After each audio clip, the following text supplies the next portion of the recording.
Once again, this is PT, the only long take reviewer not out of town on a fancy vacation.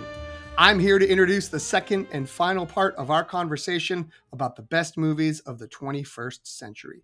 If you haven't already listened to part one, it should be on your podcast feed just behind this, or above, or maybe below. It depends on the layout. Could be to the side. Anyway, here we are closing out the conversation with our top picks of the last 25 years. Please enjoy.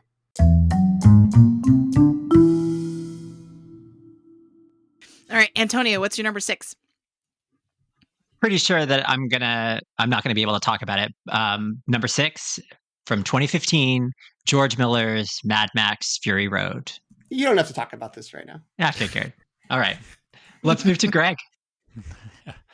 Let's see. So number 6 on my list, from 2006. This would be, we've mentioned the director before, Alfonso Cuarón's Children of Men would be my number 6. You also don't have to talk about this movie. Oh, wait, actually, no. excited. Well, hold on. We have a weird little. This is also my number 6. So we're at the same okay. time. Oh, so you so should we'll talk just- about it. We'll just roll Yes. right into me. Continue on. Perfect. Children of Men has the distinction in my life of being the first film I ever taught, which makes it like really wonderful to me. I was assigned a film and fiction course, and the other instructor doing the other section and I talked, and there's like some mainstays, Little Women, I think we did a Dickens and so on, but it was like, he's like, I want to find something that is an okay book, but an incredible movie. And I was like, this is the one. And I pitched it to him. He went and watched the movie and he loved it. And Children of Men, since the time I saw it in the theater, this instantly made Cuarón high on my list of who I want to follow. Cuarón did very well with the New York Times, and I think that's 100% justified. I could easily put Roma here. I could easily, Gravity's a little more blockbustery, but I could easily put Gravity on my list. That was one I'd forgotten about, but do really enjoy. But I do think for me, Children of Men is his best movie. It's perfect. Like, let me show you the tip of the iceberg and you won't even believe all the stuff that's under the surface here. And just, I can't stop watching it. I watch it every couple of years. It's really wonderful. Yeah. So I'm actually on the opposite side. This is another one of those movies I've only seen once, but it has stuck with me and I've thought about it so often that I'm like, yeah, this is definitely one of the 10 best movies. Like, I had no doubt this was going to be in my 10. And I do need to revisit it because I have a feeling it will impact me a lot more now, 19 years later, than it did when I saw it in the theaters. But yeah, just incredible performances from all of the actors. Some of those, like, sometimes you can have those long shots. We talked earlier about long takes, as it were, in other movies, and sometimes they can feel a little gratuitous. But the way in which it's used in this movie to feel like documentary filmmaking of this dystopian future is just, absolutely incredible. And yeah, I'm glad that Cuarón started getting more and more flowers, even though we've taken some of the flowers away in our Oscar. I was going to say Oscar Fairy flashback. But part of it is not been because kind. yes, part of it is because I'm like, oh, but like, he should have been rewarded for Children of Men, which is hard to say because this is the year Martin Scorsese finally won. So it's tough for me. If we ever get to the 2006, 2007 Oscar Fairy, I'm gonna be a puddle of confusion. But yeah, I think this movie is wonderful. And yeah, I'm with Greg. This is to me, like, I can't go a full Mount Rushmore because I can't think of a fourth, but it's, The Godfather, Jaws, and Children of Men as the three, like, okay to mediocre books that were made into excellent movies. I had Y Tu Mama Tambien slightly higher on my list, but Children of Men, there's again, slight spoiler. There's a death scene in this that just like wrecks me, and it just still is just like seared into my head. But the entire film I thought was just brilliant. This is a great pick. I will also say Alfonso Cuarón made the best Harry Potter movie. Yeah. Oh, for sure. Just adding that to the Yeah. A franchise largely left out of the discussion of the New York Times, which is interesting because you could get the whole thing. It feels like it's a defining part, like the MCU. It's a defining part of our period, but I will say that it I should don't know, barring what I just said, about Azkaban, which was directed by Cuarón. I don't know if there's any one film that would kind of like pull that whole franchise up onto a list like that. You know what I mean? Like I think they're also like J.K. Rowling controversial now. So I think it would be different if the obviously best movie wasn't directed by someone that had 3 or 4 better movies that are in the conversation. Like if that was a journeyman director, if Azkaban had somehow been directed by, was it Peter Yates, David Yates? Like then it might be like, well, maybe we pick that because that one's really good. But it's like I don't know. I don't think anyone's going to pick Prisoner of Azkaban over Children of Men, Y Tu Mamá También, Roma, Gravity. Like very true. Also, Jen, I said J.K. Rowling controversial. I should say J.K. Rowling problematic. Yeah, J.K. Rowling bad. Harry Potter, good. J.K. Rowling bad. So yeah, Children of Men was my number 6. Jen, what's your number 6? My number 6 is a movie that I believe Greg already mentioned. He tried to smuggle it, and it is Quentin Tarantino's Inglourious Bastards, made in 2009. I'm sorry, Jen, you can't talk about this movie. Oh, what? Yeah. Oh. Wow. I was really proud of myself for whole putting top it this 5 high. will be revealed before we get to it. All right. Okay. I will say no more. Yeah, sorry. Antonio, what's your number 5? This is where PT and I will both get to chat because this is where I have Christopher Guest's Best in Show. This was what year? 2000. So this is my earliest. This just barely got in. Just barely got in based on time. But while there were some diminishing returns eventually for Christopher Guest films, like For Your Consideration and A Mighty Wind, sort of pale in comparison to Waiting for Guffman and Best in Show, these movies were always like events to me no matter what. And it was because it just gave me an opportunity to catch up with like the funniest company of actors you could possibly ever want assembled. And it was just like my emergency feel good movie when I was having like a bad like day and I just needed something to pick me up. Then I would just put this on and it would make me laugh every single time.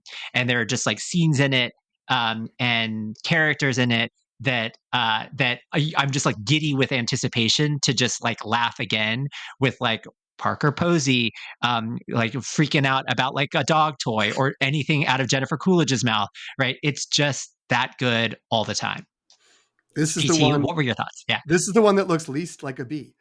This movie is absolutely incredible. I like my personal favorite Christopher Guest movie is Waiting for Guffman, which is from the 90s, so not eligible for this. But I do think Best in Show is probably the best one, not just because it's in the title, but I think it's the one that like fires the most cylinder. It probably has the best calibration of the world, like sort of making like not really fully making fun of the people in the world, but just being like, what a weird world to be in, and like what are the weird characters that would take place there. I also have like a very distinct memory because I love Waiting for Guffman, going out to see this first weekend. I was living in New York at the time. I saw it at the Angelica, which is this old movie theater on Houston Street. You could hear the subway through the wall if you're in the right theater, which I was for this movie. But because people were laughing so much, it would drown out the subway sometimes when the subway went by. I was just looking. There's a solid list of Best Supporting Actor this year. Fred Willard, I still think should have been nominated because he shows up only for the third act and is just throwing every line he says is funny, culminating in not his line, but the line from his partner, which I won't say, but just like an absolutely incredible sequence of events. And I mean, there's just every character in this movie is something where I'm like, this is funny. And I think of quotes from it all the time. And I'm very glad that not only did someone else have it on the list, but I'm glad Antonio had it in his top 5 because I kind of was feeling like I shortchanged it a little bit. I might have been a little too like, well, serious movies should rank higher by me only having it. I think I had it 9th. So I'm glad it's even higher for you because I think, God, this is a masterpiece. They all jump, Antonio. They all jump. I have not seen this movie, nor it's so have I good. seen. It's so good, Greg. Nor have I seen any Christopher Guest movies. Oh. Yeah, I just missed the boat on. Sorry, either Antonio froze or he's really mad. Maybe both. So it's just one of those things. Like I feel like I missed the boat. I remember everybody buzzing about how good this was and people passing around videos, but it's a bad black mark on my record. I'll go back and fill some of that in. Make that a letterbox project. Watching all the Christopher How Guest dare you. movies in order. No, How dare you? I honestly believe we need to each choose one movie from our collective list we haven't seen, and then watch them. I don't know if it has to be an episode, but just for ourselves, Mhm. have a check in afterwards. Like a little movie swap. I like it. Yeah. All right, Greg, what is your number 5? Oh, I'm allowed to still speak as I can. This is where I, actually, the true Jordan Peele fan, put Get Out. So I will invite PT to speak up again. So a lot of our conversation about Get Out happened in the more recent Oscar Ferry episode. I think that just came out, actually, even though we recorded it a minute ago. I did save it. So I will just say Get Out is a masterpiece. It is, prior to that movie, I would never have said I was a horror movie fan. And it showed me that horror at its best can be something more. It is so pitch perfect in the way it satirizes our moment. And when I, again, put together this list of what is it like to live in our culture at this time, I think the large scale race discussions have to be a part of this, and the reexamining of the kind of awful privilege that comes with being white. And I don't think any movie could have made that clear in a better way than this movie. I'd even go down just to the son killing with a lacrosse stick, just like, got it. Like, that's it. That's all we needed. But the whole movie is so good. I quote this all the time. Bradley Whitford saying I would have voted for him for a third term is my go-to in meetings where we're proving how sensitive we are to other races and culture. And it's just... like, who could have imagined this from Jordan Peele? No disrespect to Key and Peele, but like, I didn't know he had this in him. I just watched the Jaws at 50 documentary, and you're like, he is so smart, and he got it all from watching Jaws. Like, he understood all the things he had to do. And it's another, I don't think I'm getting the stock too early in the way Jen is on some of these, but it's another one where I'm like, I just know the next 10 years is going to have a few more Jordan Peele masterpieces. Yeah, I mean, second everything that Greg just said. This is because we just did the Oscar Ferry flashback, and I went back and rewatched it. There was a little, on some level, there was a fear of like, has this become like, did I build this up in my memory as something that was so good, or it was so of the moment, but like, is it actually there, or is it just stuff that like, I wanted to be there, and it's all there, and because it's such a good movie, a good thriller. There's horror elements. I think it's more of a thriller than a horror movie. But it has this, like, it has all these beats that work, and they work so well. And the social commentary is baked in incredibly. And yeah, I mean, there is also something to this talent just emerging. And this has happened a couple times now on the list, where it's like this person just, for me at least, where it's like, oh, somewhat similar, I guess, to Celine Song in Past Lives, where it's like, wow, like, who is this? Like, I can't believe this person has this in them. And yeah, I mean, I also love Us and Nope, the other Jordan Peele movies. But this has something. There's something magical about it, and it's the time capsule of when it actually came out, but it also still has so much. I mean, obviously the problems all still exist, but like the quality of the movie just carries forward up to now. So. Yeah, do go back and listen to the Oscar Ferry flashback. We do talk about it a lot, and hard to weigh it against other movies from an excellent year, but we show a lot of love to Get Out. This movie arguably made Jordan Peele into a brand as well, right? Because I think I just saw a trailer for a horror movie that he produced. Him. Is a football? Yes, him. Okay, thank you. I thought you were just saying him, like referring to Jordan Peele or something, and I was like, "What's going on?" But yes, that is the name of the movie, Him. And just seeing the like presented by Jordan Peele, right? Like, there aren't many directors that can do that, right? And that means something. So yeah, this movie is where it all started. Monkey Man, also Jordan Peele used his considerable clout to get that out, and whatever its flaws may be, we're better for having it actually come out and not got shelved. So. All right, PT, what is your number 5? My number 5 is from the year 2004, and it is Eternal Sunshine of the Spotless Mind by Michel Gondry. Love this one. No one has stopped me, so I will keep going. This is, it's interesting. All due respect to Michel Gondry, in my mind, this is a Charlie Kaufman movie because he wrote the screenplay, and I think for me, he's one of the sort of big, when we were talking about, well, we got to have these filmmakers that are in here. Like he was on my list of like, well, I want to make sure I have a Charlie Kaufman movie in consideration. And, I think, I don't know, if this is the purest version, but I think it's the most successful for me. I mean, I love being John Malkovich out of contention for this, but I love adaptation. I love Synecdoche, New York, a divisive movie, but I do love that.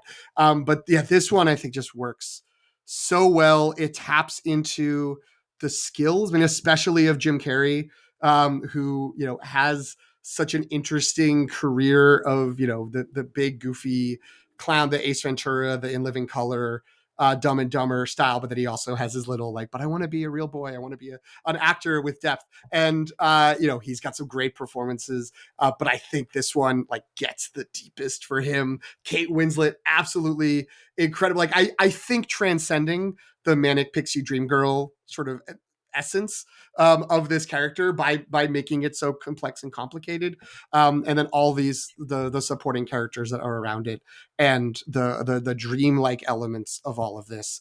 This is one where I don't know if this movie came out 15 years later, both in my life and also in the history of movies, if it wouldn't have hit as much, but at the time, at the place, and every time I revisit it, it just blows me away. I love this movie. And that was what the Jim Carrey's second to last line in the movie is what my opening quote was, in case it was too vague.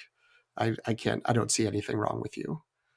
I can't see anything that I don't like about you right now. I can't. This movie broke my heart, and this is my favorite Kate Winslet performance of all time. That's all. Jen. I was just going to say this. I remember, wait, what year was this again? It was 2004. Yeah, this was the movie that when I was in college, you said you liked to be cool, but in a good way. You know what I mean? Like it was like I know what's up because I like Eternal Sunshine of the Spotless Mind. So great pick. It's still that movie, Jen. Okay. I want to go back and rewatch it. I have to admit, I don't remember a ton about the actual content of the movie, but I do remember really liking it. Yeah, I loved it at the time. So when I was a Boston college student, the movie theater at the Prue still existed, and it was just doing art house. And this was one I saw there. I think it was this, Bowling for Columbine, and like Igby Goes Down. And that was like, all three of those were like, you are the cool one because you got to see those and you understood that they're not at the AMC Fenway. You got to get off the beaten track and climb through a high-end mall. Yeah, I was just scanning my DVD shelf because when PT said this, I'm like, I need to rewatch this, and was going to pull the case down. I apparently got rid of it at some point, which makes me double upset. So I need to pick that thematically up. Makes sense. True. If we ever get back to the 2004-2005 Oscar Ferry flashback, Antonio and I will be fighting over who gets to spend points replacing Hilary Swank in $1 Million Baby with Kate Winslet in Eternal Sunshine of the Spotless Mind. Jen. All right. So my number 5 is what Guillermo del Toro should have won a bunch of Oscars for, and that is the 2006 film Pan's Labyrinth. Good pick. So to me, this movie, it's from a while. It is from a while back because I did see it when it originally came out, but it still sticks with me, and I feel like it is one of the most original fantasy films. It's dark. It has a lot to say. It's, in trend with my number 6 pick, anti-fascist. Like it's like, you know what I mean? Like we actually have quite a few anti-fascist movies on our board, which is good. So yeah. And it's just, if you go back and look at the creature work, and it has everything, like it has all the production design and the creature work and everything, but the story is also really deep and has a lot to say, and it's starring a child, which I feel like is the fact that a movie where a child is the main character is making it on my list. Not because I have anything against children. Let's not start that. But because like a lot of times child performances are kind of awkward or hard to carry a movie, and I think this one does not have that problem. This, for me, I had not seen in theaters. And then when I was in grad school, a little after this, a whole bunch of students, one of whom leads this podcast, watched it for a film class. And they handed me the DVD because, like, they were changed, right? It was like, we're going to talk about nothing but this movie for the next 6 weeks. So if you want to like still hang out with us, you need to go home and watch this. And it was absolutely worth it. And it is a masterpiece. I'm glad it's on your list. I can't say I knew it would be, but I suspected it might. The class that Greg is referring to was a surrealism in film. It was a great class. We watched tons of great movies. And so putting Guillermo del Toro in the lineage of like Buñuel and Hitchcock and like all of the kind of more classic surrealist filmmakers, I think was very powerful for me. Because I think before then I kind of had thought about it more as just like it's like a movie with creatures and fairies and stuff. Right? Yeah. This movie's incredible, and I remember going to see it and thinking it was going to be more whimsical than it was. I think maybe that was the advertising, or maybe that was just seeing, being kind of like, it's going to be a little creepy. And the Spanish Civil War component of it was like devastating to me and just incredible. There's a scene with a wine bottle that like I still, resonates. And yeah, this is an excellent pick. I'm really glad that it's on here. All right, Antonio, what's your number 4? So my number 4 did not make the New York Times list, so this is off list. But for me, this is from 2016. It's Kenneth Lonergan's Manchester by the Sea, which we've talked about in the course of our conversations on the pod. I think Kenneth Lonergan is one of our very best playwrights, screenwriters, and directors. This will probably be the high point of his career, or certainly at this point, I think is the high point of his very august career. To me, this film is like the cinematic equivalent of something as canonical in the theater as like Death of a Salesman. It's so richly written and performed, and it's just utterly unforgettable. I only watched it once. I remember my wife was on one side of me, and my dad, who was visiting from out of town, was on the other side of me. And my wife was absolutely destroyed. My dad, I remember him turn to me. This isn't his kind of movie, but he stayed awake through the entire thing and asked, like, "Oh, is this one of those theaters that only plays good movies?" And I was like, maybe. But I adore this movie. I think it's just so incredibly like well crafted and fires on every cylinder. So yeah. I have not seen this film. I have seen The Town, but not the film. So I will try to fill in this hole in my repertoire. I thought you meant the Ben Affleck the movie The Town. Yeah, no. That's what I thought too. And you're like, well, I've seen The Town and Good Will Hunting, so I've basically seen this movie, right? How many? No, I Boston drive movies do I have to regularly see? through Manchester by the Sea. It's right up the coast from so me. funny. I only saw this for our Oscar Ferry flashback episode and had been avoiding it because I'd heard like it's really sad and also like that it's it's quiet and slow, which I have hopefully demonstrated I like in a movie, but it makes it a little hard to be like, let's throw this on a Friday night and Sure. check it out. But yeah, this was a very devastating movie. It lived up to many years of hype and reactions, and also does really capture some north of Boston mindsets and characters and moments and stuff that as that is the area. No, it wasn't that nice. I wouldn't grow up that nice of an area as Manchester by the Sea, but I grew up about halfway between there and Boston. So there was also a lot of like sort of fondness around the crushing devastation of the movie, the emotional damage contained within the movie. There was also like fondness for like, oh yeah, that is what that little place would be like. That is how a person like that would respond to a little exchange. That's great. So yeah, I agree. This has got to be Lonergan's, best movie, and totally respect and like it being on here. This movie will totally wreck you, but then you will understand why it's number 4 on Antonio's list. So it's my recommendation. All right, Greg, what is your number 4? My number 4 comes from a name that is on the New York Times list, but we have not mentioned here, and that would be the 2019 film from Greta Gerwig, Little Women. I think we need to pause. Well, Oh, pause. all right. Pause. I will only add, it is very hard to pick a Gerwig, but I will be quiet for a moment. It is. All right, PT, what's your number 4? I'm so glad that, because that was a tough omission for me, as all I'll say. For that, my number 4, Jen, you can be excited. You can start talking about one of your movies, because my number 4 is Inglourious Basterds, which I thought I'd gotten away with. Greg mentioned it as an also ran for him, and I was like, oh, good, I could wait. But then Jen has it, which is great. This is, I mean, I go back and forth between like, do I think Pulp Fiction is Tarantino's like peak? I love Pulp Fiction.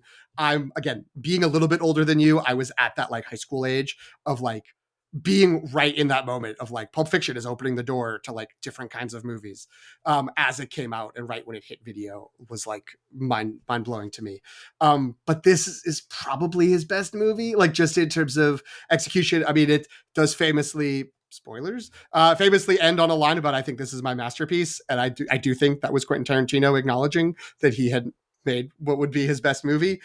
There's a lot to say about this, and I think it does in a way set up some of the things which I don't want to dig into too much because it's spoilers, but it sets up some of the choices he has made in his later movies. But I do think this is the best version of it. So I will focus on the fact that there are 2 scenes in this movie, extended sequences. One of them is the very first opening scene, and the other takes place in a bar. And I will just say that. And those are 2 of the most suspenseful, unnerving, like just this like I remember looking down and my hands were shaking because I was like, oh my God, like I'm completely in the hands of this movie. This movie is playing me like a fiddle in a way that like I very rarely have a chance to ever say. So that's why like I am a regular boring old film bro nerd who likes Quentin Tarantino, and there's other Quentin Tarantino movies from this century that I think, you know, I was like, well, maybe, I don't know, like it could have been this, but like the experience of seeing this movie and the way I still feel that way about it every time I rewatch it, this had to be it, and it had to be up in the top 5 for me. So this is my number 4. Jen, what are your thoughts? All right, so I also had Inglourious Basterds on my list, but I was really torn between this and Kill Bill. Kill Bill was arguably the more important movie for me because it came out in college, and that was like what, you know, made my brain explode. But if you look at Inglourious Basterds, I think everything that Tarantino is doing in Kill Bill in that film feels like he's just trying stuff out. He's like, I'm putting costumes on with these different film genres that I really like. Whereas Inglourious Basterds feels like he's doing that, but then it's like its own thing. You know what I mean? It's like it's less him cosplaying as another type of movie and more making like a proprietary Quentin Tarantino movie. And so for that reason, like I think Inglourious Basterds a little bit more evolved on the Tarantino timeline. Also, this movie somehow is really fun, even though it's doing all the other things that PT just said. You know what I mean? Like it's you know, taking on very grim story, and yet somehow, if you go back and look at this, like first of all, the Brad Pitt performance of this is hysterical, and really is like the proof even before Once Upon a Time in Hollywood that like we want Brad Pitt character actor and not Brad Pitt leading man. Like it's just so good. But yeah, so I could go on and on, but this movie, it's really firing on all cylinders. PT, how do you order 3 whiskeys? I won't. I'm not going to confirm or deny any answer to that, only because I want to avoid spoilers in case there's anyone who hasn't seen this movie. I will just say I remember one of the like not backlash, but one of the sort of reactions to this movie when it came out was that it wasn't like a pastiche in the way Kill Bill was, that it wasn't like, oh, like Quentin Tarantino's version of The Dirty Dozen or, you know, something like that, that it had these other elements to it. And people were like, oh, I thought it was going to be the Brad Pitt action movie, but instead it's this other thing. But I think, you know, that's, you know, really grown well over time. And I'll also note that Christoph Waltz is so good in this movie. He won 2 Oscars for it because they just were like, for Django, right. They were just like, God, remember how good he was in Inglourious Basterds? Give him again. It's fine. Also great Michael Fassbender performance. There's the cast in this is crazy good. They're great. Yeah. All right. To you, Jen. Oh wait, that's right. That wasn't my turn. That was your turn. So my number 4 is Parasite, which I assume other people have higher up on their lists. I do. Okay. So I will be quiet. I was trying to be right. like I was trying to zag by putting it number 4, and because the New York Times had it number 1. But yeah, Antonio, what's your number 3? But my number 3, which we just talked about, Oscar Ferry flashback from 2017, Luca Guadagnino's "Call Me by Your Name," another film that lingers, that haunts, but is also just like really beautiful. And even in moments in which you think like, oh, it's breaking my heart, it's breaking your heart in like the best possible ways. So yeah, I don't have that much more to say about this, that I've already gushed plenty on this podcast. So yeah. Greg, what's your number 3? Well, I just want to say Call Me by Your Name is so good that when the new Luca trailer came out and that actor who plays the dad, whose name I'm forgetting, Michael Stuhlbarg. Michael Stuhlbarg. We gave him when gave he him an appears, Oscar. that would be my version of the 2 Oscars to Christoph Waltz. I was like, oh, he's so good. He's gonna say something awesome in that scene. I was just really excited. So that's where I'm at.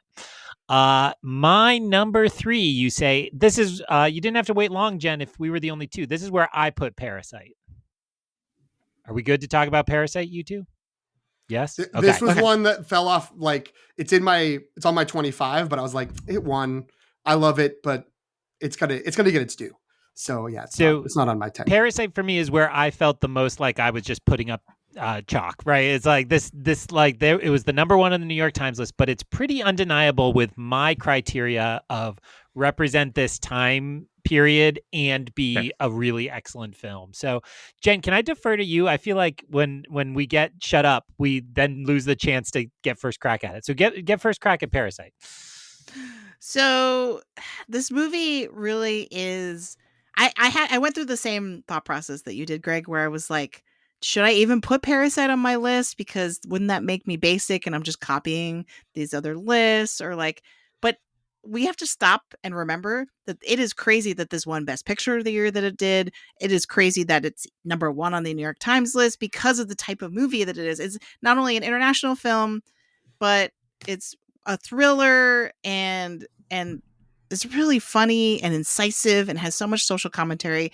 So hopefully by now, if you're keeping track, like there is kind of like a low-key theme on my list of like genre movies that have a lot to say, right, and have deep themes, right? So that's really why this, I was trying to be cool by putting it number 4. I'm like, well, maybe that'll make it so that I'm not just copying the other list, but really it's like, and if you go back and watch it, it's the structure of it is so intricate and precise, but then it's also really funny, and the reveals in it, I'm obviously not going to say anything more about them because it's a spoiler, but the reveals in them are just like jaw dropping where you think you understand what movie you're watching and then it's like, nope, hold on.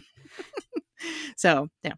Well, Greg, I'll pick up the baton there because when I saw this in the theater with my buddy Ben, and we were just blown away.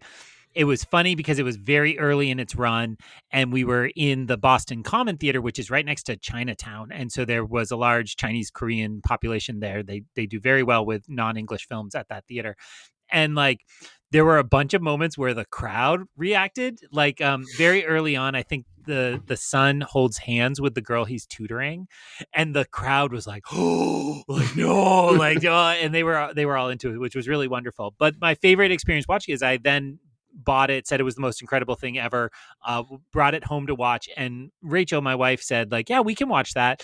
She's like, but it's kind of late to start, so can we split it in 2? And I was like, oh, I can split it at the perfect moment. Like, I'm so excited to do this. And so I will leave that a little broad so people who somehow haven't seen Parasite know.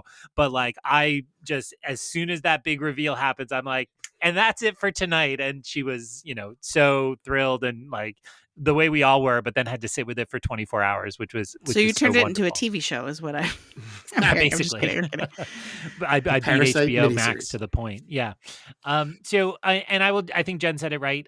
This is so deeply about global, but also American class warfare. And the majority of people who need to hear this message have never seen Parasite and wrote it off. as director Bong said, when you can get over the reading on the bottom of that screen, then the world opens up to you. And that's, to me, this is the best ambassador for global cinema that is not homework at all, right? Like that's a complaint I hear when people want to see subtitle films. Like, I just want to relax. It's like this you forget the subtitles are even there. You're just watching the movie. It's so good. So it may be basic, but that's where it is. Number 3. It shouldn't be PT. basic. Basic. Yeah, I mean, it's the only reason it's basic is because it's just so good. Like, it's just like, yeah, of course. And again, like, I didn't include it because, like, very unfairly, because I was like, it already won a bunch. It's fine. There's other things that I'm gonna want to put up on my list. But I also was sort of like, at least one other person will put it here. It will be present on our list. My number 3 is where I have a representation of the Lord of the Rings trilogy, but I did choose Return of the King. Me and the Academy are hand in hand. I assume I'm not stepping on anyone's toes because Jen already said she didn't include it. But a great, it's everything we've already said about the Lord of the Rings. It's this like monumental thing. I kept, trying to tell myself I didn't need it on here, like, because like the movies that ended up in 11 and 12, I was like, oh my God, how can I not have this in here? And then I would be like, all right, I'm taking out Lord of the Rings. I'm putting one of those in.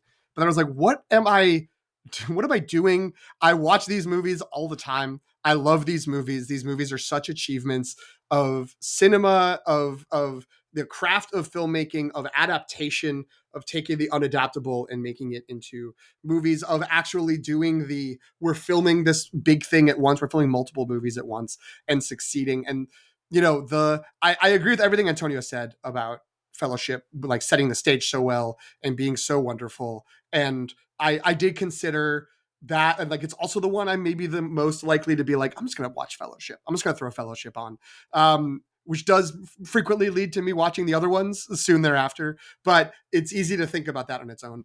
But I ended up going with Return of the King because, like, mostly because it's like there's so many times there's a trilogy and the third movie fumbles and doesn't hold up. And this one didn't. This one was amazing. With all due respect to Jack Nicholson, I don't care about the multiple endings. I don't care how many times it fades to black and then comes back up and is like, there's more to the story. Just kidding. And I think it handles all of that so well. The huge battle and all that stuff like looks really great. Again, the craft and care that's in there surpasses a lot of similar CGI work that's happened later on because of all the effort and time that was put into it. So yeah, I mean, it's Lord of the Rings, of course. Like that's gonna be up there. So I have it as my number 3, The Return of the King, directed by Peter Jackson from 2003. Amazing. Jen? The omission of a Lord of the Rings movie, as I mentioned earlier, like was tough and physically hurt me to take it on my list. So I'm really happy that we have both. We have not one but 2 films represented. It could be worse. You could have left off Parasite, which I did. That's fair. There are trade-offs. That's part of the exercise.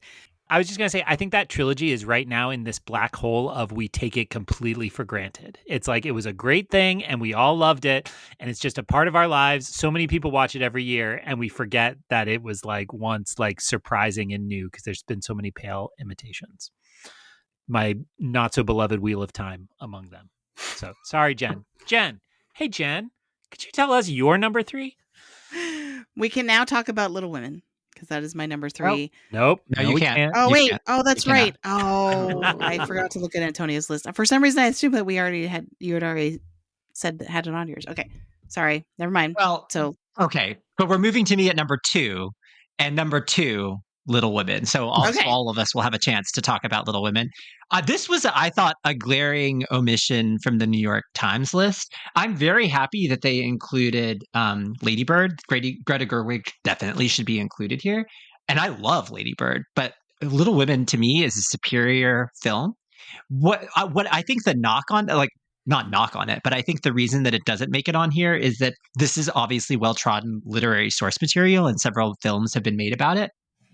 But this was very much, and I'll admit, like I'd seen, films, I'd seen like the miniseries like version of this. and so I wasn't necessarily like chomping at the bit for like another version of Little Women, even though I love Greta Gerwig. This is very much a contemporary take, and the reclamation of Amy in particular, at its core, just makes this such an unusual, like unique thing, right? And I've just never had an emotional experience as sort of deep and resonant as this one was. I still remember, I've said it before, like the circumstances in which I saw it, like the way that it felt when I left the theater. I think I saw it in the Midwest. It was cold, and like, and it just sort of like matched how I sort of like it, like as warm as I felt inside, the cold outside, the bracing cold was just like, is just like an unforgettable movie memory. So I'm so happy and not at all surprised that it is on two of your list. So please, Jen, why don't we move to you? What was your why Little Women at number 3 for you? So I was looking for a Greta Gerwig movie, and I think this one in particular, the choices, it's not just like it's a good adaptation and does right by the source material, but as you were kind of saying, like it actively improves upon a lot of things in the source material, and the choices that it makes are so bold and yet so smart in terms of like, well, obviously that makes sense that you would move this here and move the, you know what I mean, and turn this into this. And so that I think is a big reason why I wanted it on my list. And then also, you know, as in terms of literature, I was always more of a Brit-lit person than an Americanist. And so I had zero attachment to the source material. Like I always kind of was like, because I knew a lot of people who were like, Little Women is like my Bible. Like I cherish it, and I read it every year. And I just never had that relationship to it. I was like, but this Greta Gerwig's movie made me care so deeply. I would kill for these characters. Like, you know what I mean? Like she made it so beloved, and my heart was so full. I think that's actually what I texted Antonio after I saw it. I was walking out of the theater. I also have a distinct memory of this because I think this was the last movie I saw in theaters before COVID. And I remember I was by myself and I was walking to my car and I just couldn't wait. And I texted Antonio being like, my heart is full. I love this movie so much. So Right, it was also on your list. Yeah. I mean, I again was thinking a lot about the issues that have shaped our culture, and I would say Little Women is just perfect and flawless in every way. But to me, it's also the best movie to come out of the Me Too moment. There have been a lot of like dramatic interpretations of Me Too actual events, and those are not great movies for the most part. There might be some exceptions to that, but when you get the mom, Laura Dern, sitting there saying, I am so angry.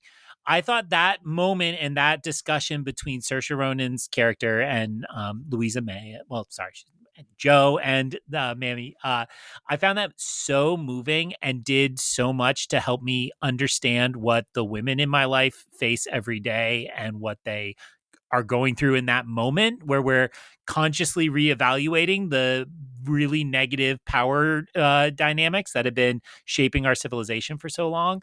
And I mean, co-sign everything. So Jen, I am the American literature guy. I even say the 19th century American, and Little Women was not something that I, focused on. The dead white men dominate canon. And I thought that this adaptation did so much work to remind us of the beauty that's in this book. And I will never not think about Amy saying, I think when you write about something, it confers importance. And I think that just so beautifully encapsulates what this movie is about, that this is a beautiful story and it's a story that matters and we ignore it. The last thing I'll say, I think I've alluded to before, every spring before my kids get out of school, I go for a really long hike in Concord, which is mostly about me finding like musket balls embedded in trees and pretending, or at least. But that takes me directly past Louisa May Alcott's two houses, but the one in particular that is the house from Little Women that they painstakingly recreated in a field elsewhere with slightly bigger dimensions to shoot in. That place is mobbed every year, 3 or 4 years running. And I really think it's the impact of this movie that it made these characters, you see, I mean, everybody's there, but you see a lot of moms leading, teenagers who are annoyed. And it's like, I think it reminded people what a meaningful story that was to them. And this is, my wife and I look forward to watching this every Christmas time. It's kind of a Christmas movie, but not really, but that's when we want to watch it. And it's the best. I love this movie so much. I didn't include this because I prefer big women. Wow. No. I'll be cutting that out. Fine. We don't need that kind of heat, PT. This movie's incredible. I was, strategically was like, I don't have to include this because someone else will do it. I'm glad all three of you did. This movie's wonderful. There's no shade intended. I will only add that I do think this should have been on the list. I did like, in addition to Lady Bird, that Frances Ha made the list, which is co-written by Greta Gerwig and stars her. And I do love that movie as well. I don't know if I would put either of those movies above Little Women, though. So that's an interesting sort of outcome. But I wonder if there will be a resurgence of, finding that movie again, if it kind of gets lost in the mix of Parasite, because Parasite is dominant that year. So it doesn't even feel like, oh, this movie got cheated because, well, Parasite won. So like, how mad could we be? But yeah, I think people will come back and find it. And then they're in COVID hit. So I think maybe it got a little lost there. So hopefully it gets its due. And it starts here. It starts here being, as of now, the only movie with three listings on our collective top 10. Greg, what's your number two? My number two, if you've been keeping track, this would be my fourth and final 2019 movie. I am shocked that 2019 was so overrepresented. There's something psychological there about like the good times I felt before COVID took me down and ruined everything. So, and this would also be, if my last one was too basic, going with their number one as my number three. This is my second omission from the list, and that is me making a slight correction, because I think, PT, you said Spider-Verse made the list, but it made the readers list, not the critics list. Excuse me. So my second movie that I am saying got snubbed is 2019 Rian Johnson's Knives Out. Should I continue speaking? I should. All right. I just assumed you would have this on your list. So Knives Out to me is it is my popular pick. It's a little less art housey, but I don't think I had a better time at the movies in these 25 years than when I saw Knives Out.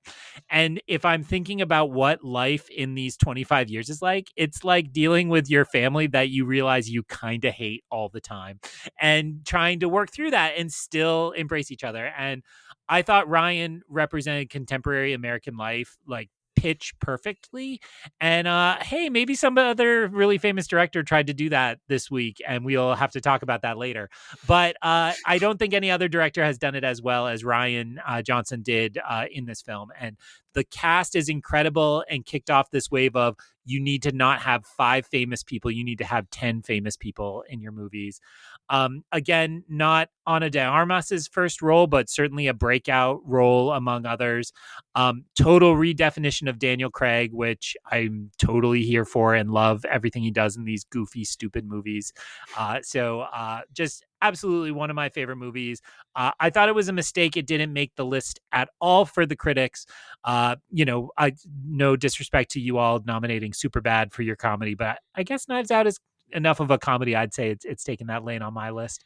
And it did make 91 on the readers poll, so it really just barely made it in. So I'm proud to champion this one. Super fun movie. Very glad. Mm-hmm. Very glad it's on here. Yeah. I was one of those ones like Jen. I was like, oh, Greg will find space for that. But now we're getting up to this rarefied air. If I had been thinking strategically, I'd be like, oh, maybe that's not going to make it. So I'm glad it did get it up there high. It was an amazing theatrical experience, to the point where it's frustrating. The sequels are at Netflix and it's hard to see them. It was hard to see Glass Onion in the theater. I assume it will be similarly a truncated theatrical run for Wake Up Dead Men. And you can't own Glass Onion, right? That bums me out yet. all the time that I can only get it on Netflix. So this revived a genre that I think most people would have assumed was either dead or stale. You know what I mean? Like the sort of Agatha Christie style murder mystery. I think it's a really, yeah. And without actually doing anything that squirrely with it. You know what I mean? Like it's just really good. Yeah. All right, PT, what's your number 2? My number 2 is Wong Kar-wai's In the Mood for Love, which is I think it's I think the most romantic movie of the 2000s, although it's also like, it's romance by denial. It's a very swoon movie. Like, you see this, and the filming of it, the colors, the performances of the two main characters. It leaves me swimming every time I see it, and just like, oh my God. And it's not quite a bracket with, in terms of the numbers, but like with a similar with Past Lives, of this sort of like, it leaves me aching for like, what could be, and should it be, that's unclear, but certainly what could be. And I don't really want to say any more, because I don't want to spoil anything for those who maybe haven't seen it. But it's from technically it's from 2000. That's when it came out in Hong Kong and in other like European countries, but it's a 2001 movie in America. So you can put either year down. But yeah, I mean, I adore this. If you thought everything looked really cool and suave in the scenes and Everything Everywhere All at Once, where Ke Huy Quan is in a tuxedo talking to Michelle Yeoh, that is references to this movie. So you should go watch this movie and be swept up in it. I'm ashamed to admit I've never seen this. It's a gaping hole in my watching. I love this movie too, PT. And this is very high on the New York Times list. This was number 4 on the New York Times list, and that was one of the entries that just made me smile as soon as I saw it. To see it that high up, it made sense that it would make the top 100, but 4 is very impressive, and I'm thrilled to see it here at number 2 for you. This is sort of like not replacing Parasite, but in the way of like, I'm kind of feel like I'm being chalk. Is like. Mm-hmm. Yeah, it's in the top 5 there. It's in the top 5 for me, but I'm much more likely, and have proven by my actions, to be more likely to revisit this movie than Parasite. So this is why this got up here. Another one I checked off within like the last month, so I don't have strong attachment to it and feelings toward it. Actually, it's probably like 3 months, but it very, very good movie. It blew me away when I watched it. All right. So I am frequently the one representing animation on our show. And so my number 2 is my version of like, is this too basic? Should I even have this on here? But it's Hayao Miyazaki's Spirited Away from 2001. So here's the thing with this. This is, for me, oftentimes the Miyazaki movie that like the normies gravitate towards, but is like, for me, far from Miyazaki's best movies. But here's the thing, is that Miyazaki's best movies all happened before 2000. So then there was a while where I was like, well, maybe I shouldn't even put this on my list, because it's not even my favorite Miyazaki movie. I mean, to be clear, I love this movie. It is a great movie. But I was kind of like waffling, because I was like, well, really, can I put it on here when I like, it's not my top Miyazaki movie. But then I realized, look, Spirited Away is still better than most regular movies. So then I quickly was like, no, like I talked myself back into like, it's okay to pick this. And then when I was doing my ranking of the final list, every version of it crept higher and higher and higher. So, this movie is, again, like, takes you away to another place, totally engrosses you, and you forget where you are while you're watching it. It has so much mystery and to a certain extent romance and whimsy and just bizarre, right? Like some of the beings in this movie are just straight up strange in a way that I love. It's it's classic Miyazaki, where it's just like weird things happening all the time.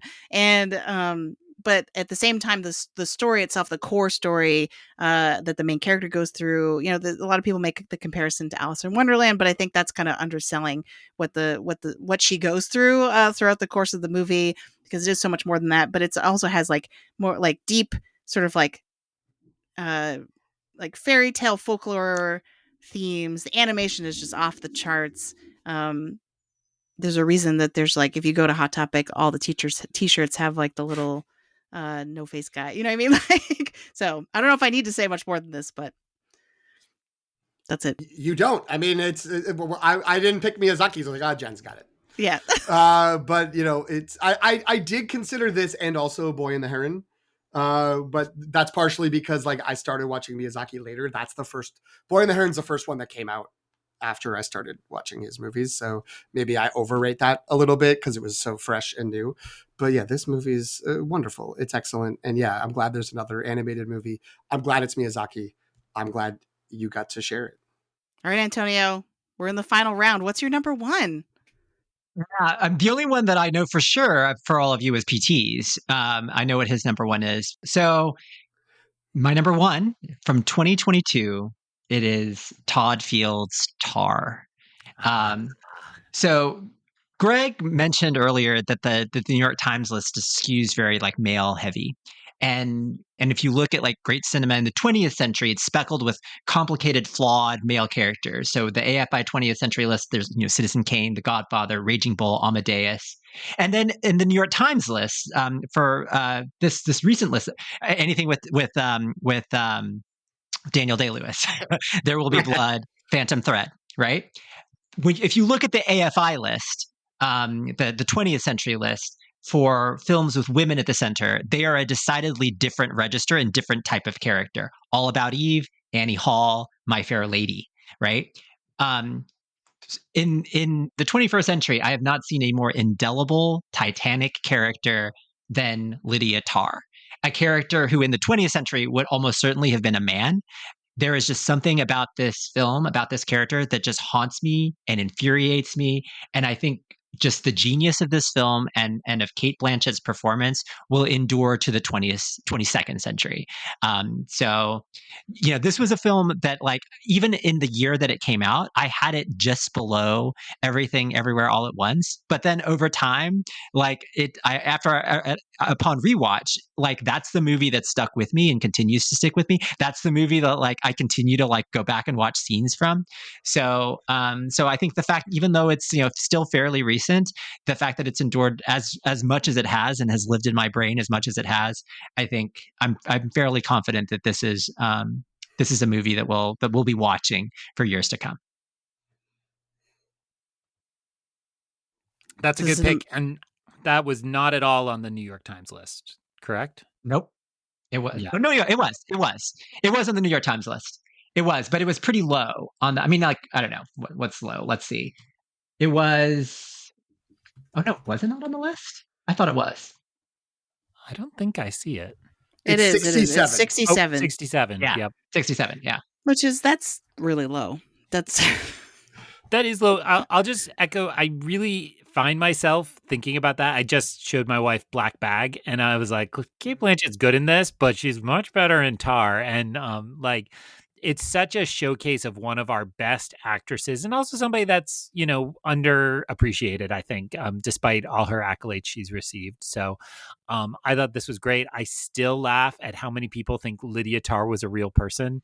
And I think that is really a credit to the writing and to the performance, and it's really well done.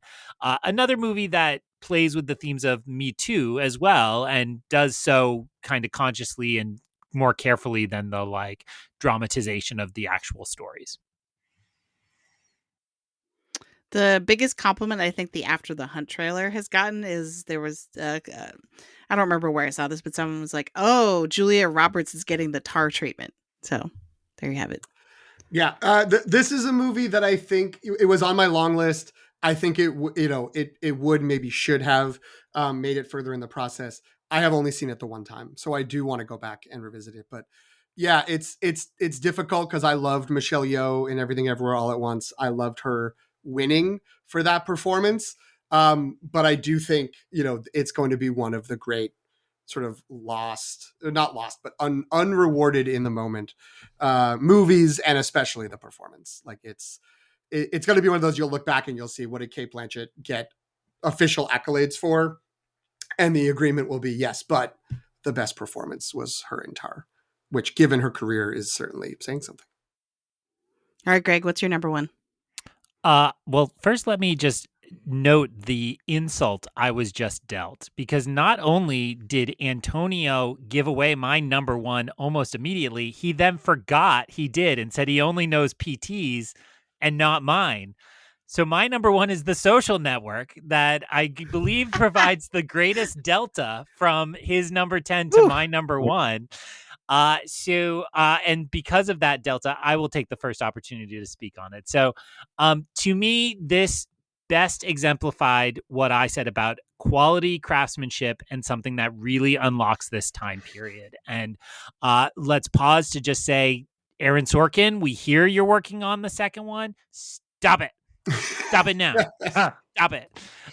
So this is, to me, a flawless movie. It is incredibly compelling retelling of something incredibly stupid, but that incredibly stupid thing has defined our life for the last 25 years. I think the way I'm reading our culture is, I think these new kind of gestures towards understanding the attention economy mean we're finally going to break out of it and get away from these stupid websites and apps. And I 100% include myself in that. People see how much I post on all the bad ones and also Letterboxd.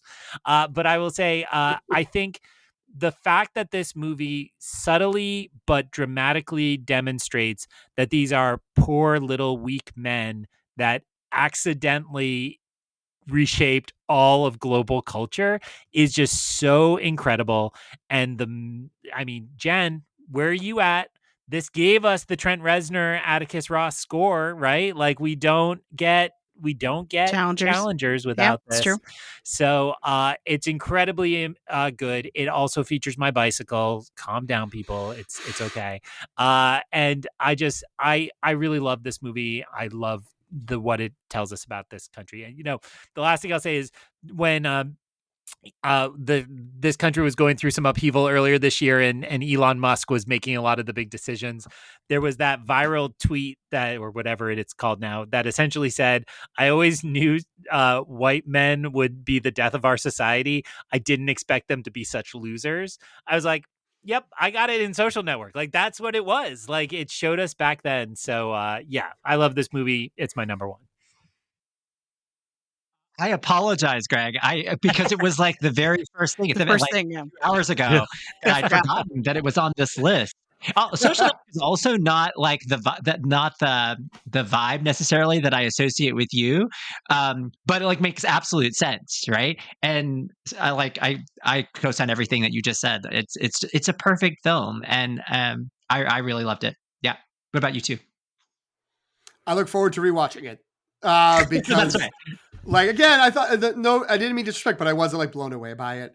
But yeah. I know it is very good. I also I never thought this originally, but I know there was this sort of discussion when it came out about like, is this movie a little too mean to Mark Zuckerberg? And now we sit 15 years later. This movie was not mean enough to Mark Zuckerberg. Like, we should have been meaner. We should have done more. Maybe we should have crushed his spirit in 2010 with The Social Network.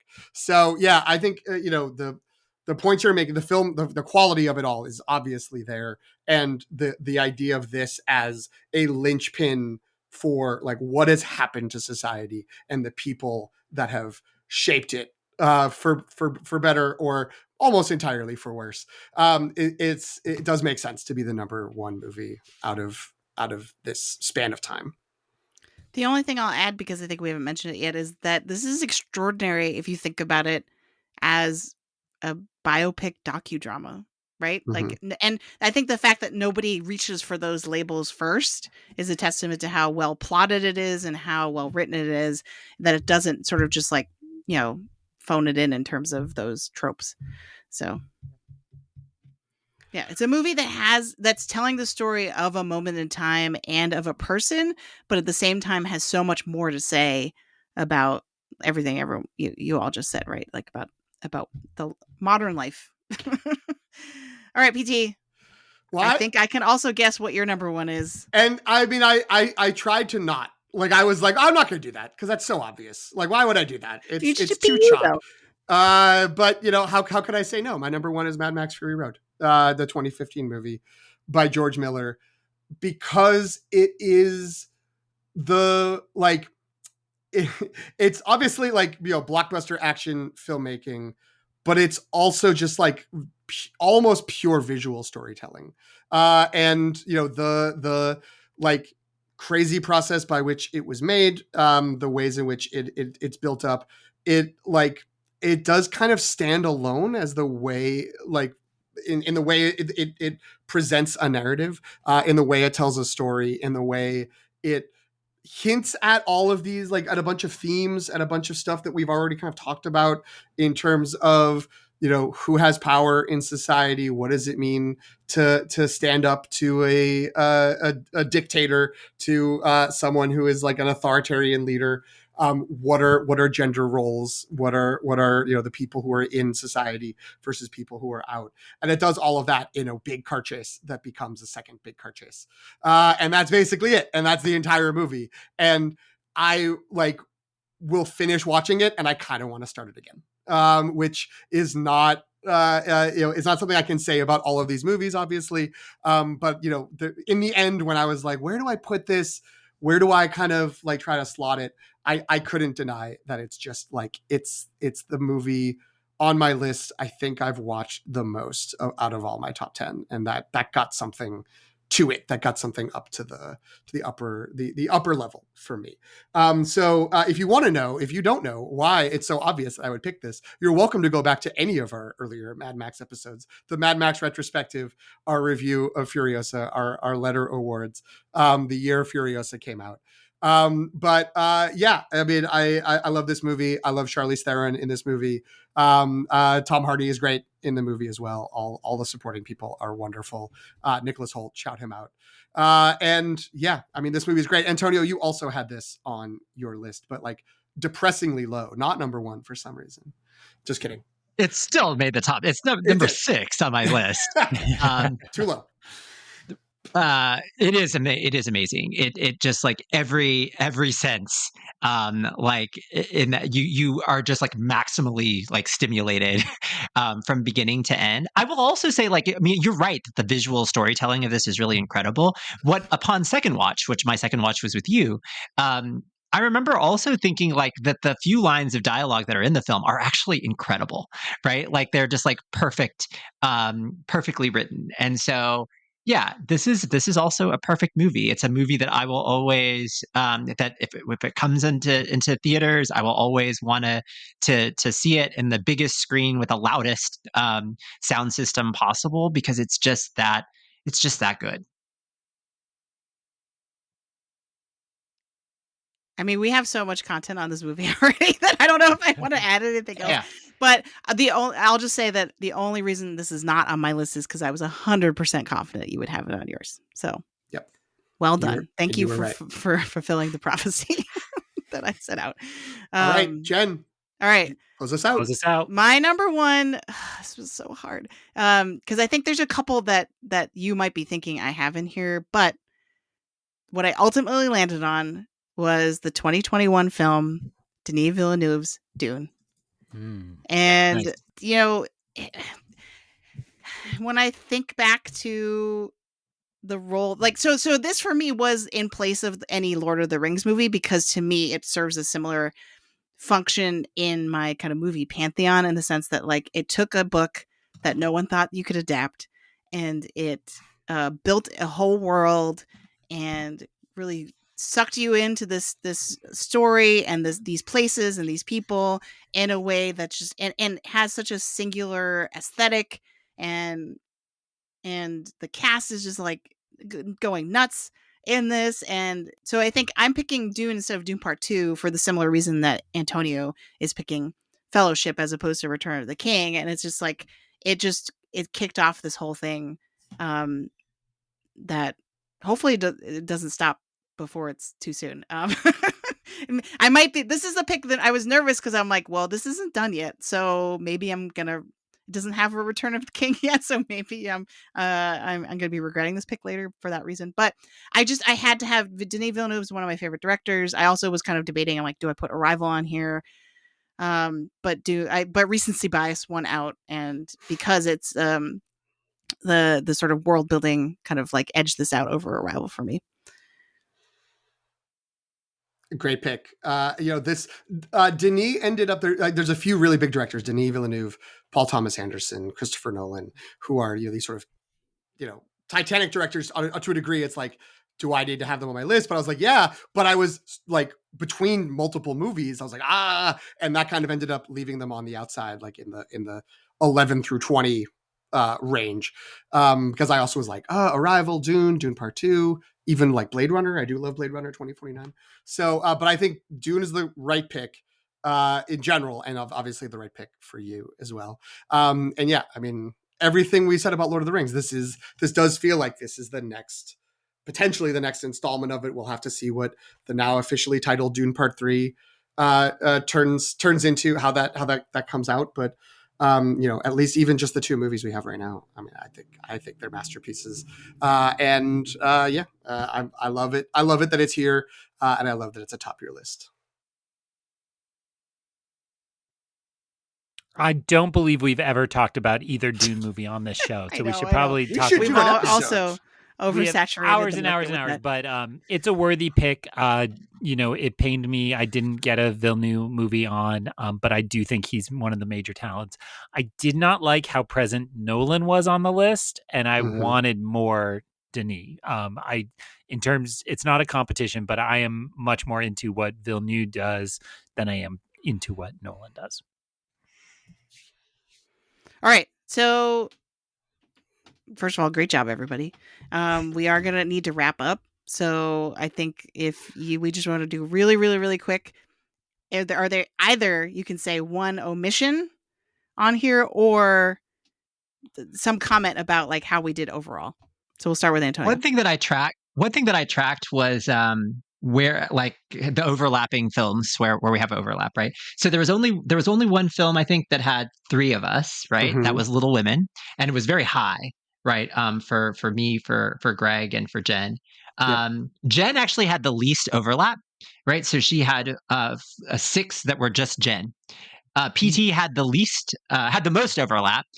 He only had 3 that were not on other lists. Greg and I both were 5 that were represented by others, and then 5 that were sort of our own.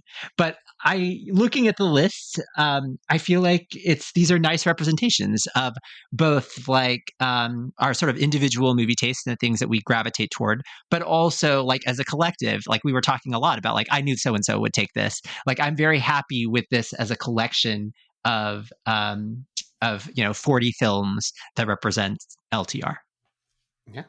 I also agree that this is a very good set of films. I was actually just playing the game because I realized, I've read the list and I've read a lot of snubs list, and I realized Avatar is not mentioned anywhere on either. And it's like crazy that so big a franchise is just ignored by the critics and the people, even though we all will probably go spend $1 billion on Avatar later this year.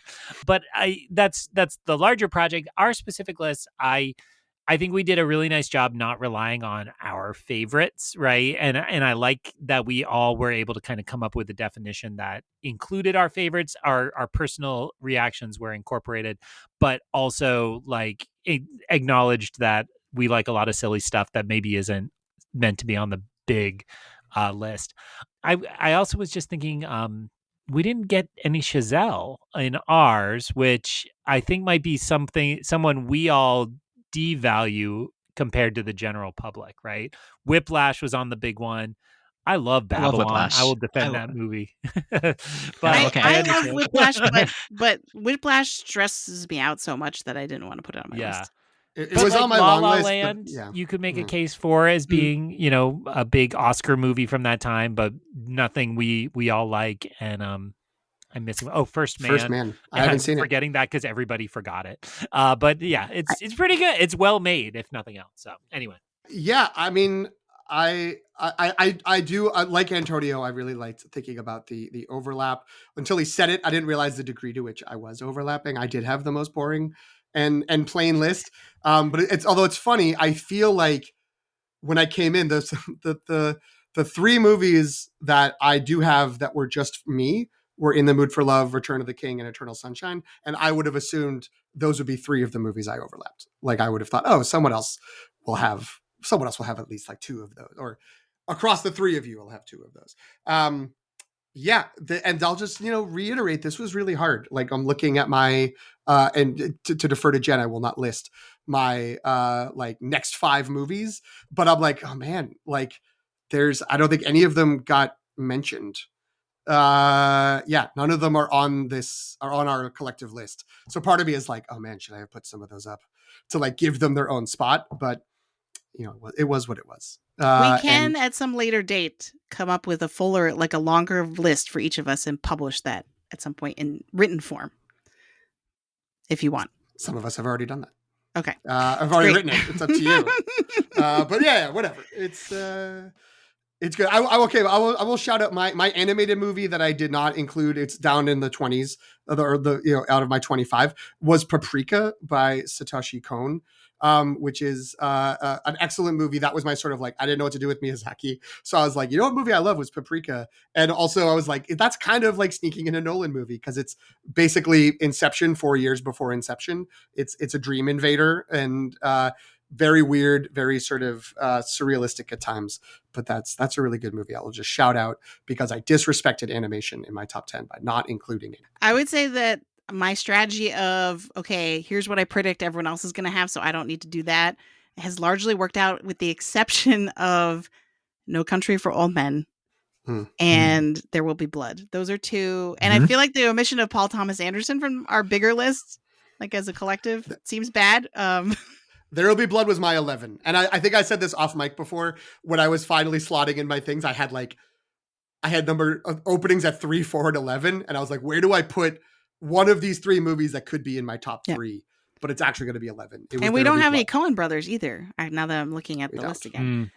So those are the 2 where I'm like, oh, now I'm regretting not including those, because they're undeniably great. But they were also on the New York Times list. So yeah. I'm not super concerned. They'll be fine. They'll be fine. All right, Antonio, I'm so happy that we could do this. I love your list. Where can folks find you? And I know there's only one place.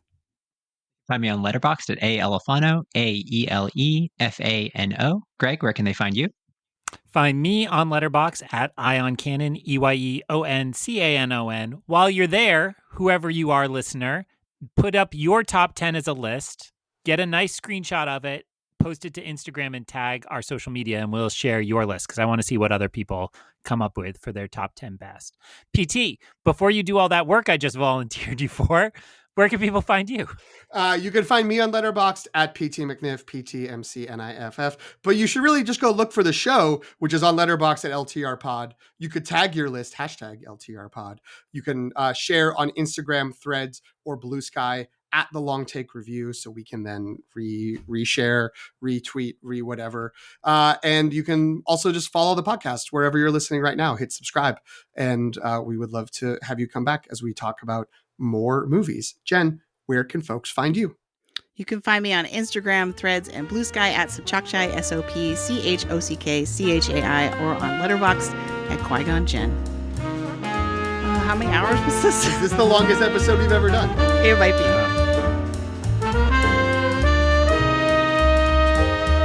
Thanks for listening. You can follow The Long Take Review on Substack at thelongtake.substack.com. Subscribe for free, and you'll be the first to know when a new episode drops. You'll also receive written reviews of new films with Oscar buzz, as well as any new installments of prop franchises like Star Wars and Marvel.